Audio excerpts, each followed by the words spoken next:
Mesdames et messieurs, bonjour. Il est 15 heures au Caire. J'ai le plaisir de vous présenter une nouvelle transmission en langue française, les nouvelles en langue française sur la chaîne numéro 2 de la télévision égyptienne. Et je commence tout de suite mon journal avec les principaux titres.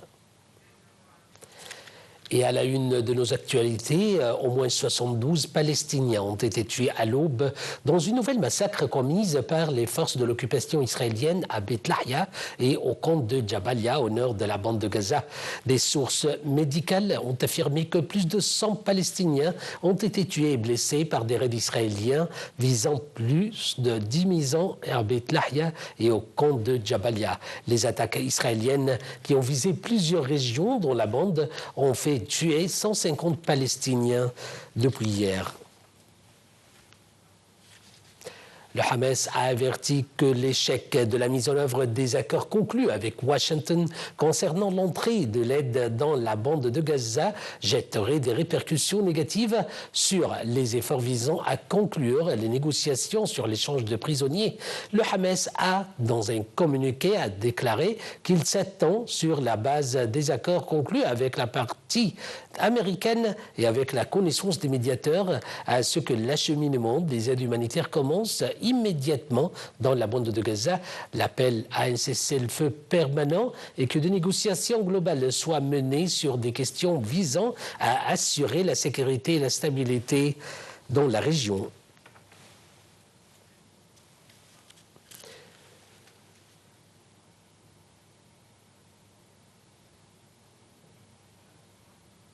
Des rapports israéliens indiquent que le Premier ministre Benjamin Netanyahu envisage une nouvelle proposition de trêve dans la bande de Gaza présentée par Steve Witkoff, l'envoyé présidentiel américain au Moyen-Orient.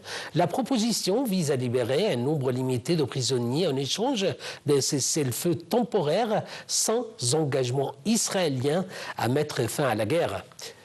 M. Netanyahou aurait rejeté une proposition visant à renvoyer tous les prisonniers israéliens et à chasser le Hamas du pouvoir dans la bande de Gaza en échange d'un cessez-le-feu. Les rapports indiquent que le plan rejeté présenté par Witkoff lors de sa visite dans la capitale qatari Doha avec le président américain Donald Trump a été accepté par les médiateurs et a reçu des signaux positifs du Hamas, mais Netanyahou veut un accord partiel n'incluant pas une fin pour la guerre. Netanyahou soutient plutôt la proposition Witkoff qu'il a présentée il y a plus de 2 mois et qui stipule que le Hamas libère 10 prisonniers ainsi que la moitié des prisonniers décédés pour commencer des négociations pour un cessez-le-feu de 45 jours.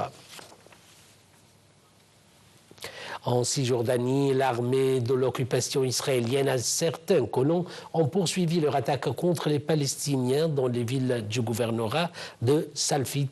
Et dans une escalade lors d'une fusillade qui a entraîné la mort d'un colon et la blessure d'un autre, les forces d'occupation ont mené un raid sur la ville de Kafr Dik qui comprenait des attaques contre des Palestiniens et l'arrestation d'autres. Quittons le territoire palestinien et passons en Irak où les travaux de la réunion ministérielle préparatoire du 34e sommet arabe que l'Irak doit accueillir demain ont commencé dans la capitale irakienne, Bagdad. La réunion s'est tenue sous la présidence du vice-premier ministre irakien et ministre des Affaires étrangères, Fouad Hassin, avec la participation du secrétaire général de la Ligue des États arabes, Ahmad Aboulghit. La délégation égyptienne est dirigée par Dr Badr Abdelati, ministre des Affaires étrangères, de l'immigration et des expatriés égyptiens à l'étranger. Lors du sommet, des ministres des Affaires étrangères arabes ont souligné la nécessité de mettre fin à la guerre à Gaza et ont réaffirmé le refus du déplacement des Palestiniens de leur terre. L'ordre du jour du sommet a inclus 8 points principaux couvrant divers dossiers du travail arabe commun, notamment la question palestinienne, la sécurité nationale arabe et la lutte contre le terrorisme. Une session à huis clos des ministres arabes des des Affaires étrangères a eu lieu après la séance d'ouverture où ils ont examiné et approuvé le projet d'ordre du jour du sommet ainsi que les projets de résolution. Ces projets seront ensuite soumis aux chefs d'État et de gouvernement pour adoption lors du sommet. Dans le même contexte, le secrétaire de la Ligue arabe, Ahmed Aboulghit, a rappelé le Conseil de la Ligue arabe a adopté une position unifiée en faveur de l'arrêt de la guerre d'extermination et du nettoyage ethnique mené par l'occupation israélienne dans la bande de Gaza. Ahmed Aboulghit a également affirmé que le peuple palestinien est confronté à l'une des guerres d'extermination les plus atroces de l'histoire contemporaine. Dans son allocution, le ministre irakien des Affaires étrangères, Fouad Hussein, a confirmé que son pays soutenait le plan de l'Égypte pour une reconstruction rapide de la bande de Gaza sans un déplacement forcé des civils palestiniens. Il a par ailleurs réitéré l'éventualité d'une entrée urgente de l'aide humanitaire et des secteurs dans la bande de Gaza en proie à la famine et la génocide inédite de l'armée israélienne. Le ministre irakien a aussi réitéré le rejet de l'agression israélienne contre Gaza et a appelé à un arrêt immédiat de la guerre.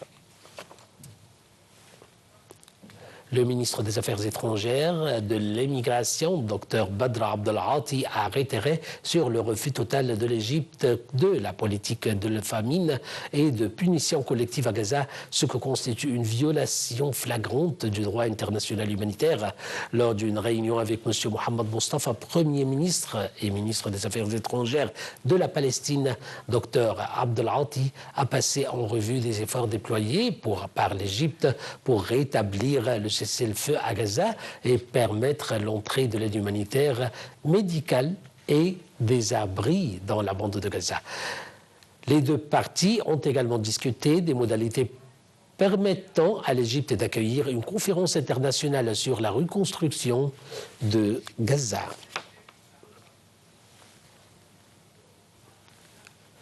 Le président américain Donald Trump achève vendredi aux Émirats arabes unis une tombée dans le Golfe marquée par des promesses d'investissement mirobolantes, mais aussi une ouverture historique vis-à-vis de la Syrie et un optimisme sur le dossier nucléaire. Plus de détails dans ce commentaire.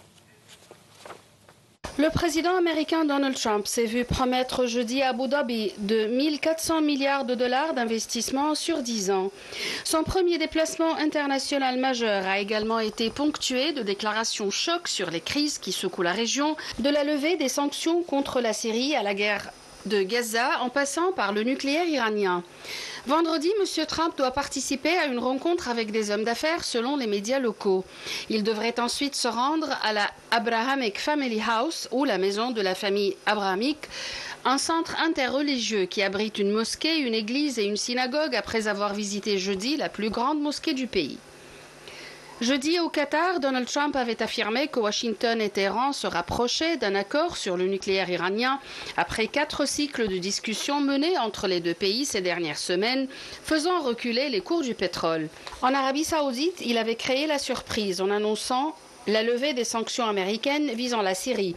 Il a ensuite rencontré le président syrien Ahmed al-Shara. Pour la bande de Gaza, le président américain a dit vouloir prendre le contrôle de ce territoire palestinien ravagé par 19 mois de guerre entre Israël et le Hamas et en faire une zone de liberté, ce à quoi le Hamas a rétorqué que Gaza n'était pas à vendre. Selon le quotidien local de National, les Émirats visent notamment un partenariat avec les États-Unis dans le domaine des technologies et de l'intelligence artificielle. Le secrétaire d'État américain Marco Rubio a déclaré que Washington accorderait des exemptions des sanctions imposées sur la Syrie, notons qu'il n'y a actuellement aucune intention de lever complètement toutes les sanctions imposées. Rubio a souligné que ces sanctions sont légales en vertu de la loi de César, ajoutant que l'exemption des sanctions peut être renouvelée chaque 180 jours.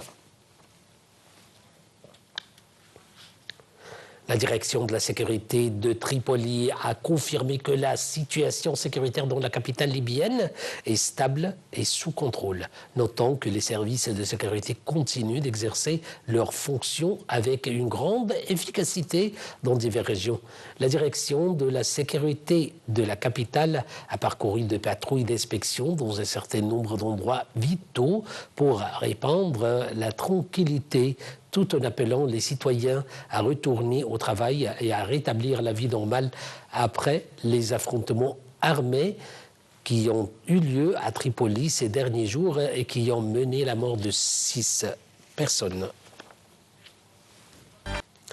Passons en Europe, où des discussions entre Vladimir Medinsky, le chef de la délégation russe dépêché en Turquie pour des pourparlers avec l'Ukraine, et Michael Anton, un responsable du département d'État américain, ont démarré vendredi dans un hôtel d'Istanbul. C'est ce qu'a indiqué un responsable américain. Ces discussions interviennent avant la rencontre entre les représentants de Moscou et de Kiev, la première depuis le printemps 2022, qui doit avoir lieu dans la foulée au palais de Dolmabahçe à Istanbul. Les pays de l'OTAN semblent désormais sur la voie d'une hausse ambitieuse de leurs dépenses militaires et de sécurité réclamées avec insistance par Donald Trump et à laquelle Berlin et Paris se sont ralliés. Les 32 pays de l'OTAN se trouvent fin juin en sommet à La Haye pour décider de cette hausse sous la pression des États-Unis de Donald Trump. Selon des diplomates, le chef de l'OTAN souhaite que les pays membres consacrent au moins 3,5% de leur PIB à des dépenses militaires strictes sensu d'ici 2032, mais aussi 1,5% à des dépenses de sécurité plus larges, comme les infrastructures. Ce dernier objectif est plus facilement atteignable, particulièrement pour les pays les plus en retard. Dans un autre contexte, l'Iran tient en Turquie des pourparlers sur le nucléaire avec le Royaume-Uni, la France, l'Allemagne, parallèlement à des négociations sur ce dossier avec Washington. La réunion de vendredi intervient moins d'une semaine après un 4e cycle de négociations entre l'Iran et les États-Unis sous la médiation de l'Oman. Plus de détails dans ce commentaire. L'Iran tient vendredi en Turquie des pourparlers sur le nucléaire avec le Royaume-Uni, la France et l'Allemagne, parallèlement à des négociations sur ce dossier avec Washington. Le trio européen, connu sous le nom de E3, faisait partie des puissances mondiales avec la Chine, la Russie et les États-Unis, qui ont négocié l'accord nucléaire historique de 2015 avec l'Iran, prévoyant un encadrement des activités nucléaires iraniennes en échange d'une levée des sanctions internationales. Le texte est devenu de facto caduc à la suite de la décision unilatérale des États-Unis de s'en retirer en 2018 sous la première présidence de Trump. Le président américain, qui depuis son retour à la Maison-Blanche presse l'Iran de négocier un nouvel accord, a indiqué jeudi que les deux pays se rapprochaient de cet objectif. Selon le chef de la diplomatie iranienne, Abbas Araghchi, les discussions vendredi à Istanbul doivent se dérouler au niveau des vice-ministres des Affaires étrangères. Les Occidentaux, au premier rang desquels les États-Unis et Israël, considérés par des experts comme la seule puissance nucléaire au Moyen-Orient, soupçonnent l'Iran de chercher à se doter de l'arme atomique, ce que ce pays dément en affirmant que son programme est destiné à des fins civiles. Dans une tribune publiée dimanche sur le site de l'hebdomadaire français Le Point, M. Araghchi a mis en garde les pays européens contre leur stratégie de confrontation. La réunion de vendredi intervient moins d'une semaine après un 4e cycle de négociations entre l'Iran et les États-Unis sous la médiation de Oman. Mesdames et messieurs, c'était la fin de notre journal. Je vous remercie infiniment pour votre suivi et attention.